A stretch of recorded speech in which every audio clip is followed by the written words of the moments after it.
Hi guys, Peter Bowman here. We're going to talk about the wealthy mindset versus a poor mindset. The very first thing we're going to talk about here is delayed gratification, which most of you will know what that is, but we're going to talk about it specifically relating to wealth creation because most of us tend to immediately assume that we're pretty good with delayed gratification. I'm going to challenge that belief because most of us have been effectively brainwashed through school and through our first jobs to need immediate gratification. Think about when you have a job, you do the work, you get paid a week later or a month later, whatever it is, but you do the work, you get paid. You know, if I put this input in, I get this output out, and I know when I'm going to get it. And that's a really crucial part, is that you know when you're going to get it and exactly how much. The thing with wealth creation is you don't get that normally. You've got to put in the effort, and you don't know exactly when it's going to come back to you, and you don't know exactly how much is going to come back to you. So there is a huge amount of faith there. There's a huge amount of discipline required to stick to it, even though you haven't actually seen any results yet. So there's been nothing there to confirm for you that what you're doing is working. And this is where mentors play a really important role to keep reminding you that yes, if you keep doing X, you will get Y. You just need to keep pushing. Studies have shown that if you can instill delayed gratification into your children, that will dramatically improve their financial results over their lifetime. And that can be done with some really simple exercises. A really cool example, which I use with my kids, is if they have earned a lolly or they ask for a lolly and I'm okay with giving them a lolly at the time or whatever the treat is, it might be a case of, no worries, hey, do you want this lolly now? But hey, if you wait 5 minutes, I'll give you 2 lollies. And it's really interesting to see how the kids react because some of them get onto it straight away and they're like, yeah, no worries, I'll wait 5 minutes and I'll take the 2 lollies. Others take the lolly now, they want it now. But eventually they see the other kids get the 2 lollies and their first reaction might be, it's not fair, I only got 1, but eventually they get it. And almost certainly all of them go, I'll take the 5 minutes and the 2 lollies, thanks. Such a simple exercise, and that can make a dramatic difference in your child's financial future. So that's the very first thing, is delayed gratification. You've got to be willing to put in the time and the effort and appreciate and accept that you don't necessarily know when or how you're going to be repaid for that. Next thing, which is kind of an exaggerated and extreme version of the delayed gratification, is what I heard called, and I really like this term, is the decade of sacrifice. Now, the decade of sacrifice can be any decade you choose. I will say that the earlier you choose to do it, the better, because the reality is if you start investing and building wealth in your 20s or even your teens, you don't even need to be very good at it. You just need to be consistent, because time is your friend. You can get very ordinary returns on your money if you start early, and so long as you consistently get that over time, you'll end up being financially free. The later you start, the steeper your climb needs to be. You need to have better returns, which means you either need to be taking more risk or you need to have a higher level of sophistication and you need a better skill set. You need more skills. So start earlier and it's much easier. But the decade of sacrifice is really building the foundation of your wealth.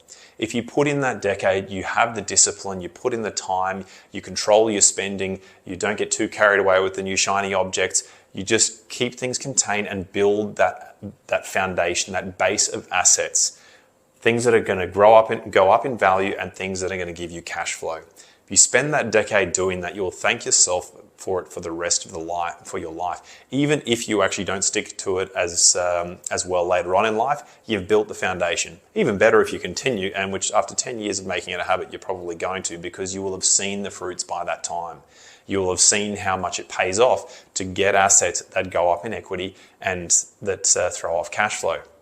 So the decade of sacrifice. Next thing is an internal locus of control compared to an external locus of control. Put another way, if they succeed, they take credit. If they fail, they take credit. No matter what, they are responsible for where they're at and what their outcome is and where they're going.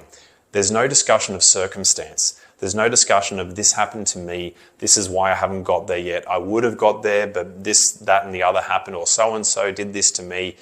None of that.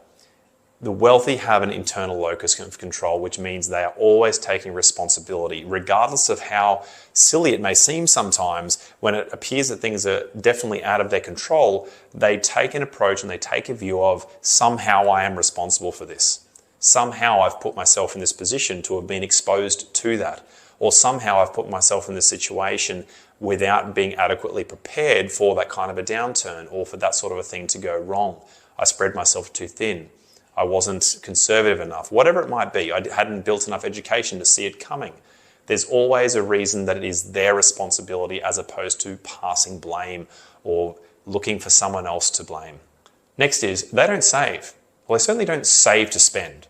They save to invest.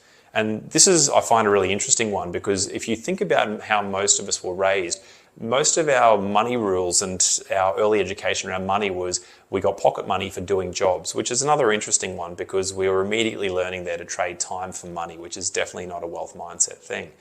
So it was a good thing for us to learn the importance of money and to learn the value of money.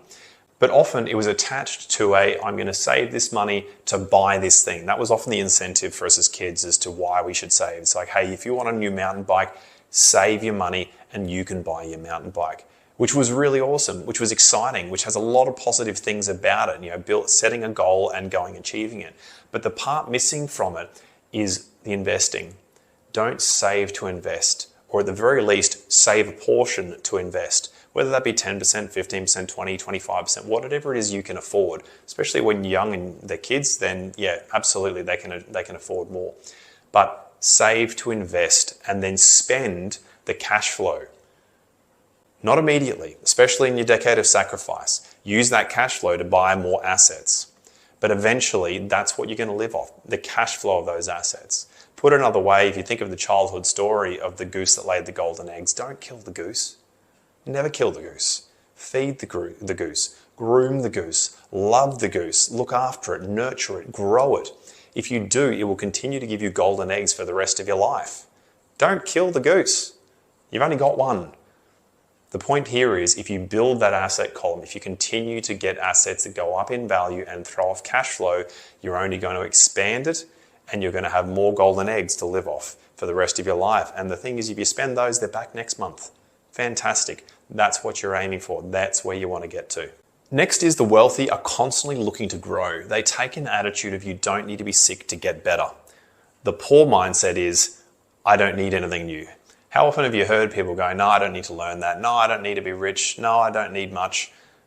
That's a scarcity mindset that comes from fear because it is all available for everyone. There is an abundance of it. You've just got to learn how to tap into it. And it doesn't necessarily mean hard work. If you add hard work to working smart, then that's like putting it on steroids. But it doesn't mean you need to sacrifice your entire life for that decade of sacrifice. Still live a good life, just live a disciplined life. But they are always looking for ways to expand their mind, because if you expand your mind, you see things that you never saw before. You think of things that you never would have even considered.